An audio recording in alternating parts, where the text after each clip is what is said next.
भादो पूर्णिमा व्रत कथा। राधे राधे मित्रों, ओम नमो भगवते वासुदेवाय।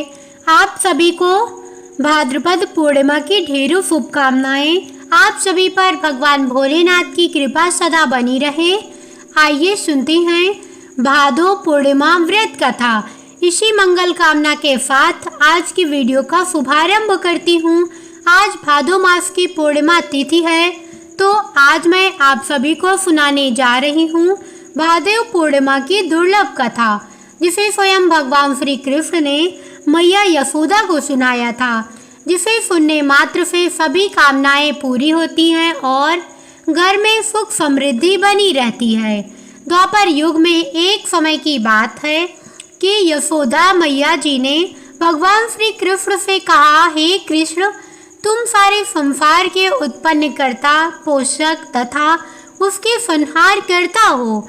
आज कोई ऐसा व्रत मुझसे कहो जिसके करने से मृत्यु लोक में स्त्रियों को विधवा होने का भय ना हो तथा यह व्रत सभी मनुष्यों की मनोकामनाएं पूर्ण करने वाला हो। श्री कृष्ण कहने लगे, हे माता, तुमने अति सुंदर प्रश्न किया है। मैं तुमसे ऐसे ही व्रत को सविस्तार कहता हूँ।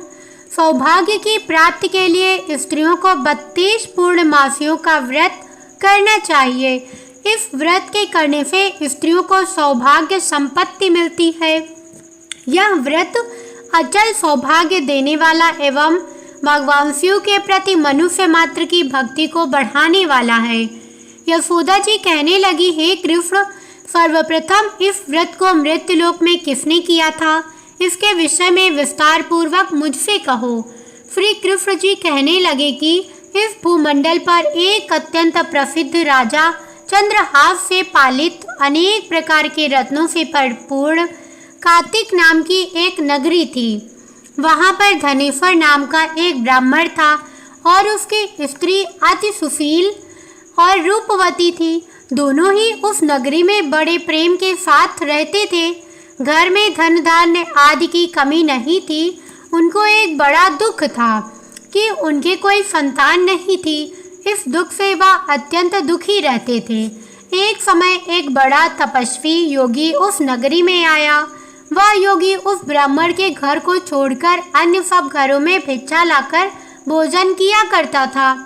रूपवती से वह भिक्षा नहीं लिया करता था।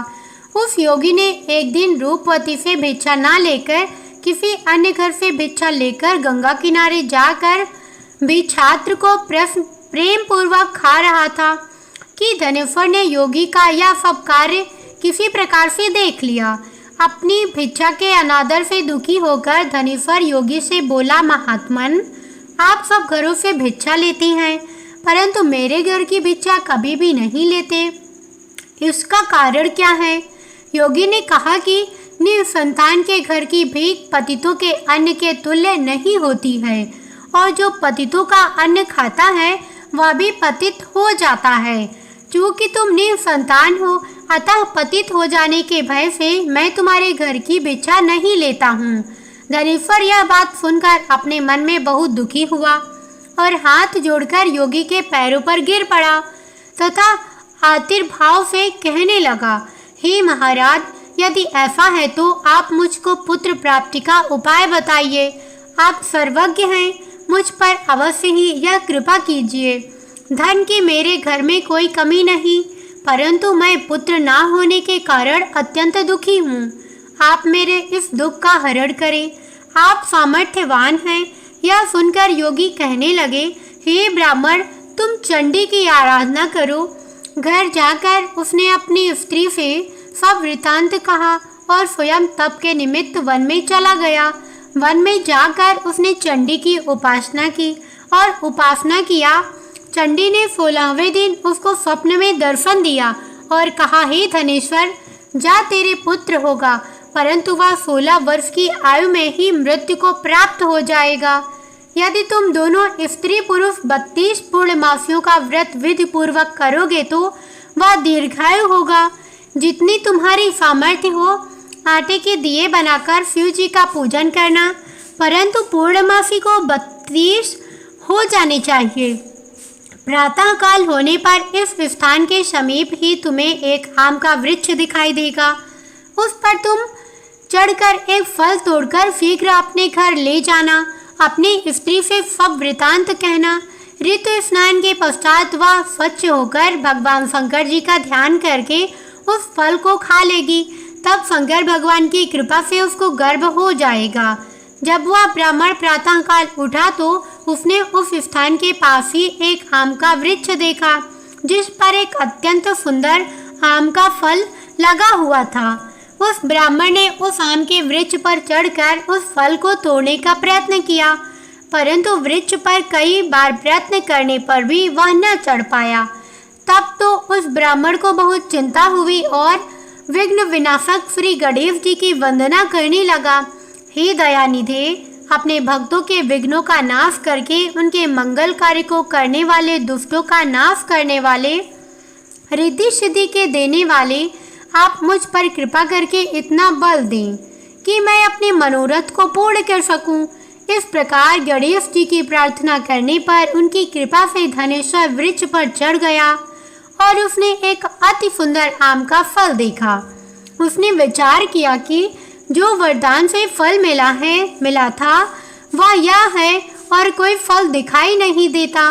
उस धनेश्वर ब्राह्मण ने जल्दी से उस फल को तोड़कर अपनी स्त्री को लाकर दे दिया और उसकी स्त्री ने अपने पति के कथानुसार उस फल को खा लिया और वह गर्भवती हो गई।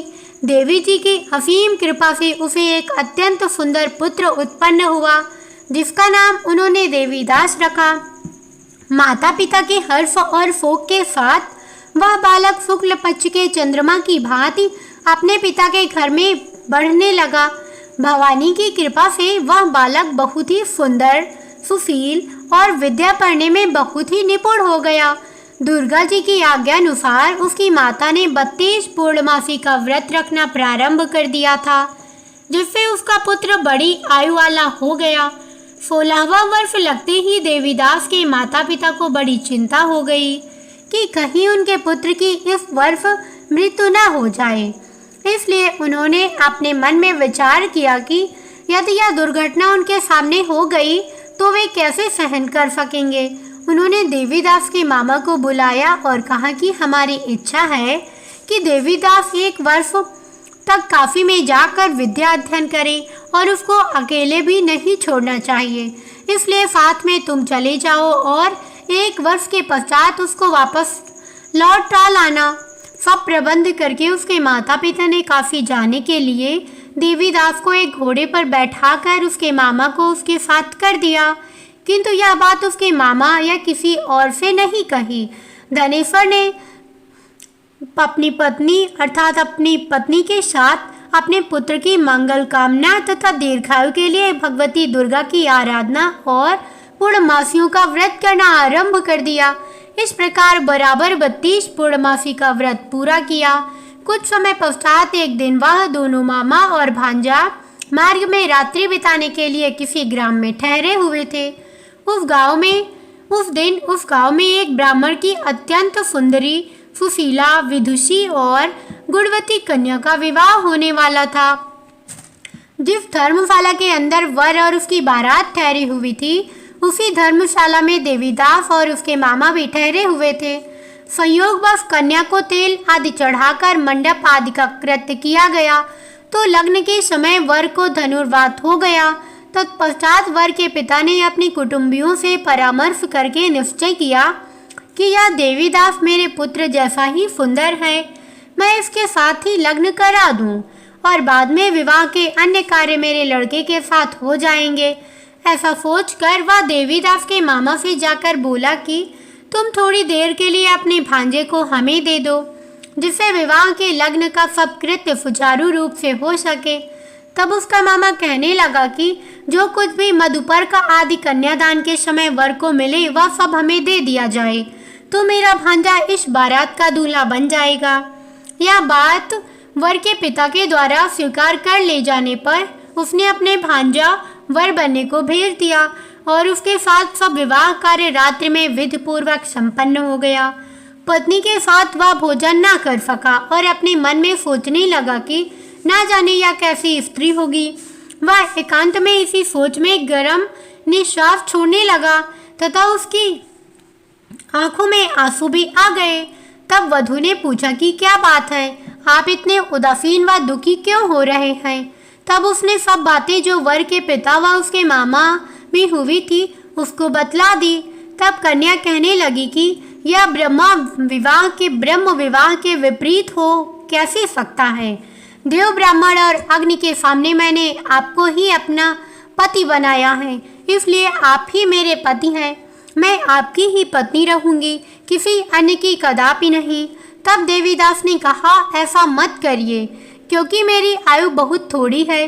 मेरे पश्चात आपकी क्या गति होगी, इन बातों को अच्छी तरह विचार लो। परंतु वह दृढ़ विचार वाली थी। बोली कि जो आपकी गति होगी वही मेरी गति होगी। हे स्वामी, आप उठिए और भोजन करिए, आप निश्चय ही भूखे होंगे। इसके बाद देवीदास और उसकी पत्नी दोनों ने भोजन किया तथा शेष रात्रि वे सोते रहे। प्रातःकाल देवीदास ने अपनी पत्नी को 3 नगों से जड़ी हुई एक अंगूठी दी, एक रुमाल दिया और बोला, हे प्रिय, इसे लो और संकेत समझकर स्थिर चित्त हो जाओ।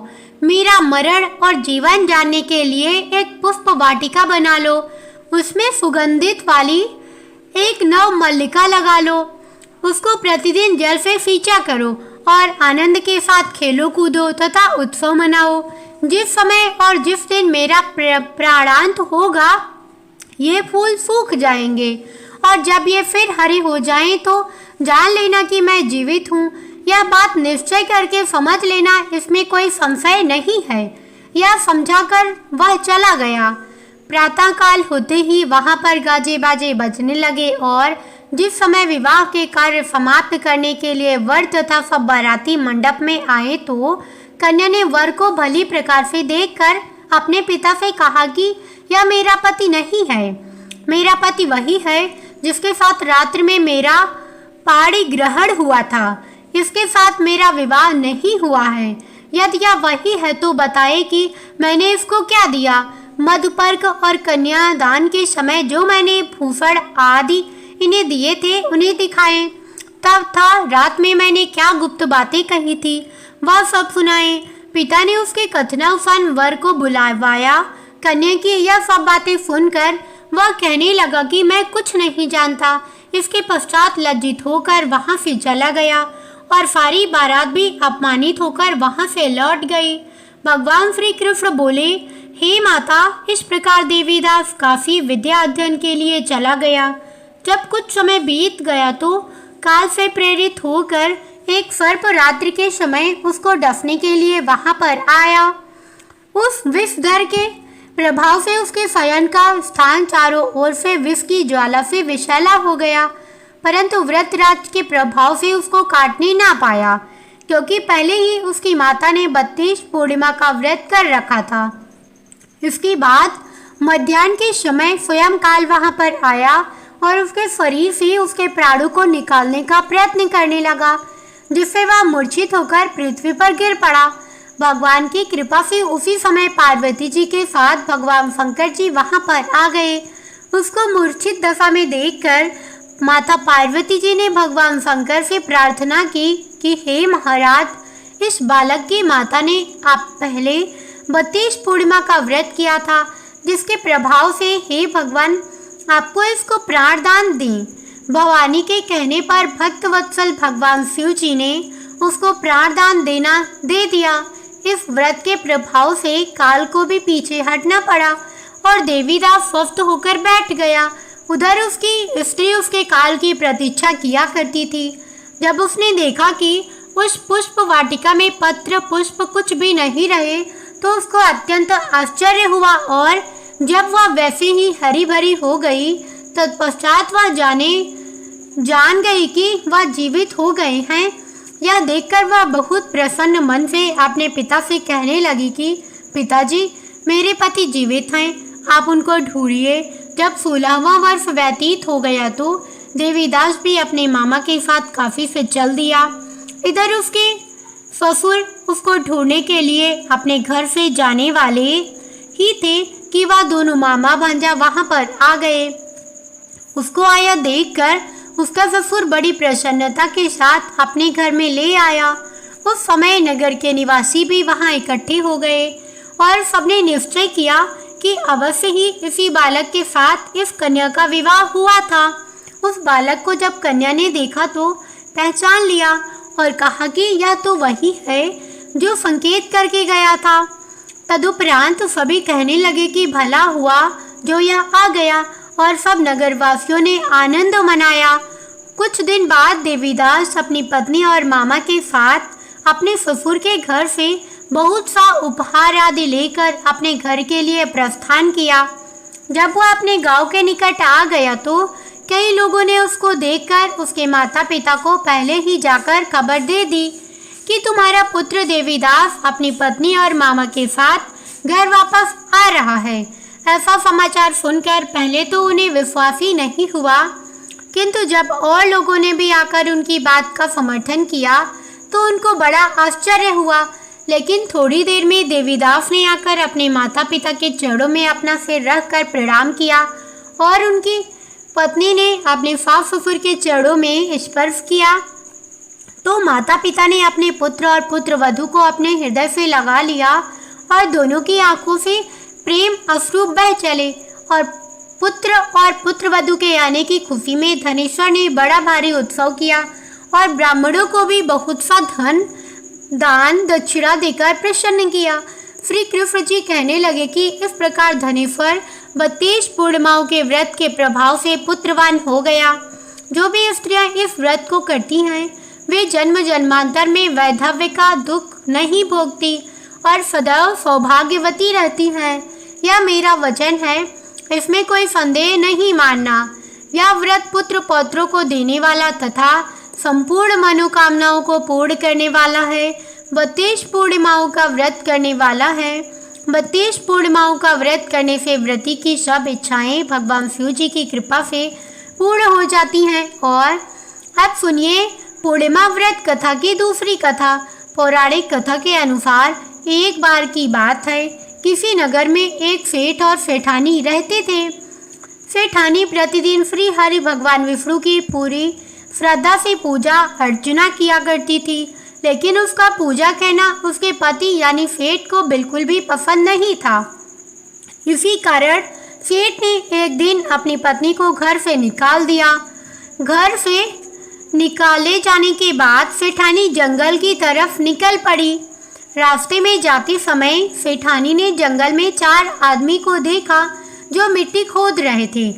तब सेठानी उस आदमी के पास गई और उन लोगों से कहा, कृपा आप मुझे बताइए किसी काम पर रख लें।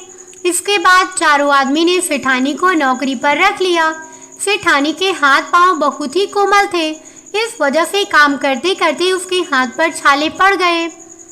सेठानी के हाथों को देखकर चारों आदमी ने कहा कि तुम यह काम छोड़ दो, तुम किसी अच्छे खानदान की लगती हो, इसकी जगह तुम हमारे घर के काम में हाथ बटा दो।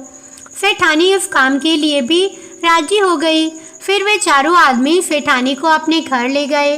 वहाँ चारों आदमी हर दिन 4 मुट्ठी चावल लाते थे और आपस में बांटकर उसे खा लेते थे। यह देखकर सेठानी को बहुत बुरा लगा। अगले दिन सेठानी ने चारों से कहा, सुनो भाई, तुम लोग कल से 4 मुट्ठी की जगह 8 मुट्ठी चावल लेकर आना। सेठानी के कहे अनुसार चारों आदमी अगले दिन 8 मुट्ठी चावल लेकर आए। उस चावल को सेठानी ने पकाकर सबसे पहले भगवान विष्णु को भोग लगाया और फिर चारों आदमियों को परोसा। जब चारों आदमी ने उस भोग लगाए भोजन को खाया तो उन लोगों को बहुत स्वादिष्ट लगा। उन्होंने सेठानी से कहा, बहन, आज तो तुमने खाना बनाया, वह बेहद स्वादिष्ट है। इस प्रकार इस पर सेठानी ने कहा, यह भोजन भगवान विष्णु का जूठा था, इसी वजह से आप लोगों को यह बहुत स्वादिष्ट लग रहा है। उधर सेठानी के जाने के बाद से सेठ भूखा रहने लगा। आसपास के लोग उसे देखकर ताने भी मारते थे कि यह आदमी सिर्फ अपनी पत्नी की वजह से ही भोजन किया करता था। ऐसा बार बार सुनने के बाद सेठ एक दिन अपनी पत्नी के तलाश में जंगल की तरफ निकल पड़ा। रास्ते में सेठ को मिट्टी खोदते हुए वही 4 आदमी दिखाई दिए। उसे देखकर सेठ ने कहा, सुनो भाई, क्या तुम मुझे काम पर रख सकते हो? तब चारों आदमी ने उसे काम पर रख लिया, किंतु मिट्टी खोदने से सेठ के हाथों में भी छाले पड़ने लगे, यहाँ तक कि उनके बाल भी उड़ गए। यह देखकर चारों आदमी को सेठ पर दया आ गई और उसने कहा, सुनो भाई, तुम इस काम को छोड़ दो, तुम किसी अच्छे घर के लगते हो, इसलिए तुम हमारे घर चलो, वहाँ कुछ काम में हाथ बटा लेना। सेठ ने उन चारों की बात मान ली और वह उनके साथ उनके घर चले गए। घर पहुंचने के बाद सेठ ने जैसे ही सेठानी को देखा वह पहचान गए, लेकिन सेठानी घूंघट में थी और सेठ के चेहरे को नहीं देख पाई। इस वजह से वह अपने पति को नहीं पहचान पाई। हर दिन की तरह इस दिन भी सेठानी ने भोजन बनाकर विष्णु भगवान को भोग लगाया और सभी को खाना परोसने लगी। जैसे ही सेठानी सेठ को भोजन देने लगी, तब स्वयं भगवान विष्णु ने सेठानी का हाथ पकड़ लिया और कहा, यह तुम क्या कर रही हो? यह सुनकर सेठानी ने कहा, मैं कुछ नहीं कर रही हूँ, मैं तो बस भोजन दे रही हूँ। भगवान विष्णु ने मेरा हाथ पकड़ लिया है। तब सेठानी से चारों आदमी ने कहा, हमें भी भगवान विष्णु के दर्शन कराओ। इसके बाद सेठानी हाथ जोड़कर भगवान विष्णु से अनुरोध करने लगी, हे प्रभु, आप मेरी तरह इन्हें भी दर्शन दे। तब भगवान विष्णु वहां प्रकट हो गए। इस दृश्य को देखते ही सेठ ने सेठानी से क्षमा मांगी और उसे अपने घर साथ चलने को कहा। फिर चारों भाइयों ने बहुत सारा धन देकर अपनी बहन सेठानी को विदा किया। इस घटना के बाद से सेठ भी भगवान विष्णु के भक्त बन गए और उनकी श्रद्धा पूर्वक पूजा करने लगे। ऐसा करने से सेठ सेठानी के घर फिर से धन की वर्षा होने लगी। मान्यता है कि पूर्णिमा का व्रत रखकर इस कथा को सुनने से भगवान श्री विष्णु जी की कृपा से सभी के घर धन धान्य से भर जाती है और सभी के दुख दूर होती हैं। प्रेम से बोलिए भगवान श्री विष्णु की जय। हे विष्णु, एक बार प्रेम से बोलिए श्री कृष्ण भगवान की जय। हे विष्णु भगवान, हे कृष्ण देवता, जैसे आपने सेठ सेठानी के घर में धन धान्य से भर दिया, वैसे ही कथा कहने वाले कथा सुनने वाले दोनों के घर में भरना। कैसी लगी मेरी यह संपूर्ण कथा कमेंट करके अवश्य बताइएगा। साथ ही वीडियो को लाइक, चैनल को सब्सक्राइब करिएगा। कमेंट में ओम नमो नारायणे भगवती वासुदेवाय अवश्य लिखिएगा। मिलते हैं एक ऐसी कथा के साथ, तब तक के लिए जय बजरंगबली। राम राम।